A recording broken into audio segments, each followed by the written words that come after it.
요한복음 12장. 유월절 엿새 전에 예수께서 베다니로 들어가셨다.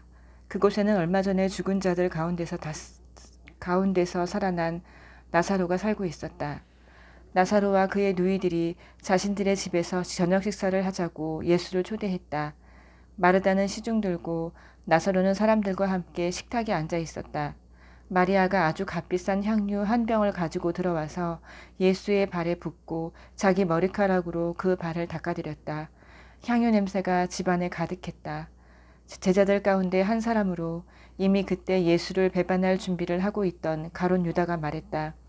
왜 이 향유를 팔아서 그 돈을 가난한 사람들에게 주지 않습니까? 팔면 은화 300은 충분히 받을 텐데. 이렇게 말한 것은 그가 가난한 사람들을 생각해서가 아니라 도둑이었기 때문이다. 그는 일행의 공금을 맡고 있었는데 그것을 빼돌리기도 했다. 예수께서 말씀하셨다. 그 여자를 가만두어라.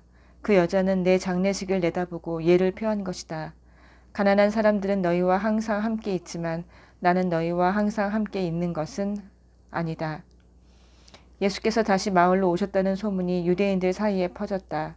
사람들이 예수뿐만 아니라 죽은 자들 가운데서 살아난 나사로도 보려고 몰려왔다. 대제사장은 나사로를 죽이기로 모의했다. 나사로 때문에 많은 유대인들이 예수를 믿었기 때문이다. 이튿날 명절을 지키러 와 있던 많은 무리가 예수께서 예루살렘에 들어오신다는 말을 들었다. 그들은 종려나무 가지를 꺾어 들고 그분을 맞으러 나가서 환호했다. 호산나. 복되다 하나님의 이름으로 오시는 이여. 복되다 이스라엘의 왕이여. 성경에 기록된 대로 예수께서 어린 나귀를 얻어 타셨다. 두려워하지 마라 딸 시온아. 너의 왕이 오시는 모습을 보아라. 나귀 새끼를 타고 오신다. 제자들은 성경의 많은 구절이 성취된 것을 당시에는 알아채지 못했다. 그러나 예수께서 영화롭게 되신 뒤에 그들은 그분에 대해 기록된 것과 그분께 일어난 일이 일치한다는 것을 기억해냈다. 예수께서 나사로를 불러 죽은 자들 가운데서 일으키실 때에 그 자리에 있던 사람들이 자신들이 목격한 것을 이야기했다. 그들이 얼마 전에 있었던 하나님의 표적에 대해 소문을 퍼뜨렸기 때문에 환영하는 무리가 더 늘어났던 것이다. 바리새인들이 그 모습을 보고 체념하듯 말했다. 이제는 통제 불가능이요. 온 세상이 저자의 뒤를 따라 몰려가고 있어. 명절을 맞아 예배를 드리려고 올라온 그리스 사람들이 있었다. 그들이 갈릴리 베세다 출신인 빌립에게 다가가서 말했다. 선생님, 우리가 예수를 뵙고 싶습니다. 도와주시겠습니까? 빌립이 안드레에게 가서 말했다. 안드레와 빌립이 예수께 가서 말씀드리자 예수께서 대답하셨다. 때가 되었다. 인자가 영광을 받을 때가 왔다. 잘 들어라. 밀알 하나가 땅에 묻혀 완전히 죽지 않으면 한 알 그대로 남아있다. 그러나 밀알 하나가 땅에 묻혀 죽으면 싹이 나서 몇 배의 열매를 맺는다. 마찬가지로 누구든지 현재의 목숨에 집착하는 사람은 그 목숨을 잃을 것이다. 그러나 앞뒤를 재지 않는 사랑으로 그 목숨을 버리는 사람은 참되고 영원한 생명을 얻게 될 것이다. 너희 가운데 누구든지 나를 섬기려는 사람은 나를 따라오너라. 나를 섬기는 사람은 내가 있는 곳에 있게 될 것이다. 누구든지 나를 섬기는 사람은 아버지께서 높여주시고 상 주실 것이다. 내 마음은 몹시 흔들리고 있다. 그러니 내가 무슨 말을 하겠느냐. 아버지, 나를 여기에서 벗어나게 해주십시오 라고 말해야 하겠느냐? 아니다. 나는 처음부터 이것 때문에 온 것이다. 나는 아버지의 영광을 드러내 보이십시오 라고 말하겠다. 그러자 하늘에서 한 음성이 들려왔다. 내가 이미 영화롭게 했고 앞으로도 영화롭게 할 것이다. 그 소리를 들은 무리가 말했다. 천둥 소리다. 다른 사람들이 말했다. 천사가 이분께 말한 것이다. 예수께서 말씀하셨다. 이 음성은 나를 위해서가 아니라 너희를 위해서 들려온 것이다. 지금 이 순간에 세상은 위기에 처해 있다. 이제 이 세상의 통치자인 사탄이 쫓겨날 것이다. 그리고 내가 이 땅에서 들려 올라갈 때 나는 모든 사람을 이끌어서 내 주위로 모을 것이다. 예수께서 이렇게 말씀하신 것은 자신이 어떤 죽임을 당할지 보여주시려는 것이었다. 무리 가운데 대답하는 소리가 들려왔다. 우리는 하나님의 율법에서 메시아가 영원히 계신다고 들었습니다. 그런데 선생님은 인자가 들려야 한다고 하시니 어째서 그래야 합니까? 선생님이 말씀하신 인자가 누구입니까? 예수께서 말씀하셨다. 빛이 너희 가운데 있는 것은 잠시뿐이다. 빛이 너희 가운데 있는 동안 다녀라. 그래서 어둠이 너희를 멸하지 못하게 하여라. 너희가 어둠 속에 다니면 자신이 어디로 가는지 알지 못한다. 빛이 너희와 함께 있는 동안 그 빛을 믿어라. 그러면 그 빛이 너희 안에 있으면서 너희 삶을 속속들이 비춰줄 것이다. 너희는 빛의 자녀가 될 것이다. 예수께서 이 모든 것을 말씀하시고 나서 몸을 숨기셨다. 예수께서 이 모든 하나님의 표적을 보여주셨지만 그들은 받아들이지도 않았고 그분을 신뢰하지도 않았다. 이 일로 예언자 이사야의 말이 옳다는 것이 확인되었다. 하나님, 우리가 전한 말을 누가 믿었습니까? 하나님께서 팔을 뻗어 행하려고 하시건만 누가 그것을 알아보았습니까? 처음에 그들은 믿으려 하지 않았고 나중에는 믿을 수도 없었다. 이 또한 이사야가 말한 것과 같았다. 그들의 눈은 멀었고 그들의 마음은 완고해졌으니 이는 그들이 눈으로 보고 마음으로 깨달아서 나 하나님께로 돌아와 내게 고침을 받지 못하게 하려는 것이다. 이것은 이사야가 메시아를 통해 폭포수처럼 쏟아지는 하나님의 빛을 스치듯 보고 나서 한 말이었다. 한편 지도자들 가운데서도 상당한 수가 믿었다. 그러나 바리새인들 때문에 자신들의 믿음을 밖으로 드러내지 않았는데 회당에서 쫓겨날까봐 두려웠기 때문이다. 그들은 위기의 순간에 하나님의 영광보다는 사람의 인정을 받는 것에 더 신경을 썼던 것이다. 예수께서 이 모든 말씀의 결론으로 이렇게 외치셨다. 누구든지 나를 믿는 사람은 나를 믿는 것이 아니라 나를 보내신 분을 믿는 것이다. 누구든지 나를 보는 사람은 사실은 나를 보내신 분을 보는 것이다. 나는 이 세상에 온 빛이다. 내가 온 것은 나를 믿는 모든 사람들로 더 이상 어둠 속에 머물지 않게 하려는 것이다. 만일 누가 내 말을 듣고 진지하게 받아들이지 않는다고 해도 나는 그를 심판하지 않는다. 나는 세상을 심판하기 위해 온 것이 아니라 세상을 구원하기 위해 왔다. 그러나 나를 회피하고 내 말을 받아들이지 않는 사람은 스스로 심판받기를 선택하는 것이다. 육신이 된 그 말씀, 내가 너희에게 말했을 뿐 아니라 바로 나 자신이기도 한 그 말씀이 너희의 운명을 결정할 말이다.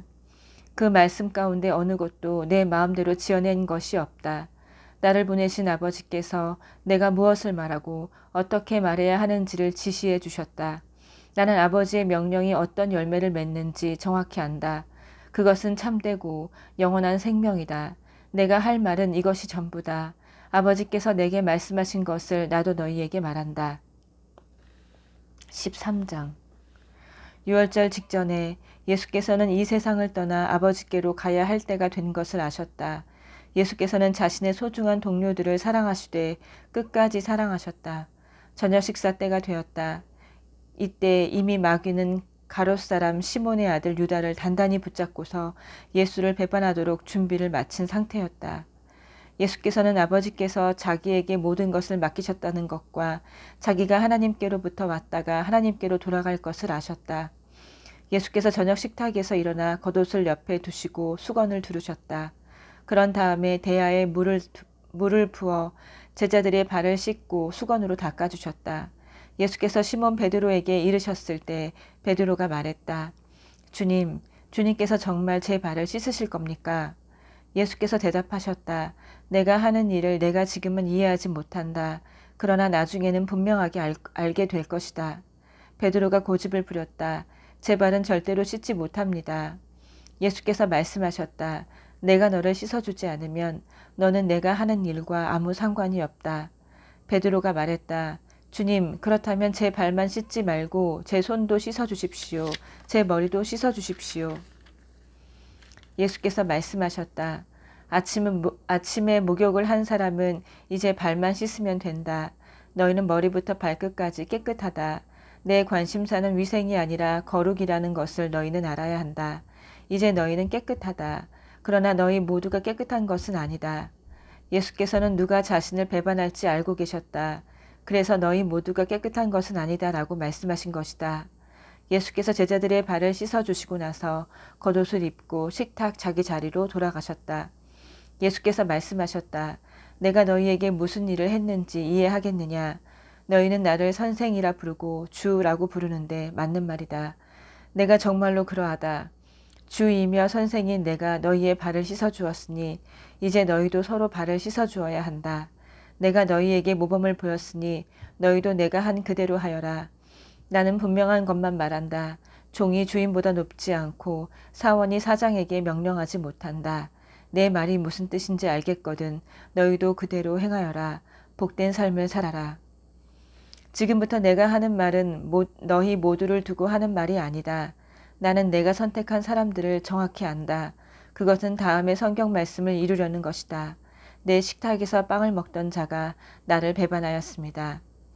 내가 이 모든 것을 너희에게 미리 말해두는 것은 그 일이 일어날 때에 내가 누구인지를 너희로 믿게 하려는 것이다. 너희는 이것을 바로 알고 있어야 한다. 내가 보내는 사람을 맞아들이면 나를 맞아들이는 것과 같고 나를 맞아들이면 나를 보내신 분을 맞아들이는 것과 같다. 예수께서 이 말씀을 하시고 나서 근심하는 기색으로 그 이유를 말씀하셨다. 너희 가운데 한 사람이 나를 배반할 것이다. 제자들은 예수께서 도대체 누구를 두고 하신 말씀인지 궁금해서 서로 둘러보았다. 제자들 가운데 한 사람, 곧 예수께서 깊이 사랑하시는 제자가 그분의 어깨에 머리를 기대고 있었다. 베드로가 그에게 몸짓하여 예수께서 누구를 두고 말씀하신 것인지 물어보게 했다. 그래서 가장 가까이 있던 그 제자가 물었다. 주님, 그가 누구입니까? 예수께서 말씀하셨다. 내가 이 빵 조각을 적셔서 주는 사람이 바로 그다. 그러고는 빵 조각을 적셔서 가롯 사람 시몬의 아들 유다에게 주었다. 유다가 그 빵을 받자마자 사탄이 그에게 들어갔다. 예수께서 말씀하셨다. 내가 하려고 하는 일을 하여라. 어서 가서 마무리 지어라. 저녁 식탁에 둘러앉은 사람들 가운데 왜 예수께서 유다에게 그런 말씀을 하시는지 아는 사람이 아무도 없었다. 어떤 제자는 유다가 공금을 맡고 있었으므로 예수께서 그에게 명절에 필요한 것을 사라고 하셨거나 가난한 사람들에게 뭔가를 주라고 하신 것이려니 생각했다. 유다는 빵 조각을 받고 그 자리를 떠났다. 밤이었다. 유다가 떠나가자 예수께서 말씀하셨다. 이제 인자가 누구인지 드러났고 하나님이 어떤 분이신지도 인자 안에서 드러났다. 인자 안에서 하나님이 드러나시는 순간에 하나님의 영광이 드러날 것이다. 하나님께서 인자를 영화롭게 하심으로 그분 자신도 영광을 받으실 것이다. 자녀들아, 내가 너희와 함께 있는 것도 잠시뿐이다. 너희는 나를 찾을 것이다. 내가 유대인들에게 말한 것처럼 너희에게도 말한다. 내가 가는 곳에 너희는 올 수 없다. 내가 너희에게 새 계명을 준다. 서로 사랑하여라. 내가 너희를 사랑한 것 같이 너희도 서로 사랑하여라. 너희가 서로 사랑할 때 모든 사람이 그 모습을 보고 너희가 내 제자라는 것을 알게 될 것이다. 시몬 베드로가 물었다. 주님, 어디로 가십니까? 예수께서 대답하셨다. 내가 가려는 곳에 내가 지금은 따라올 수 없다. 그러나 나중에는 따라오게 될 것이다.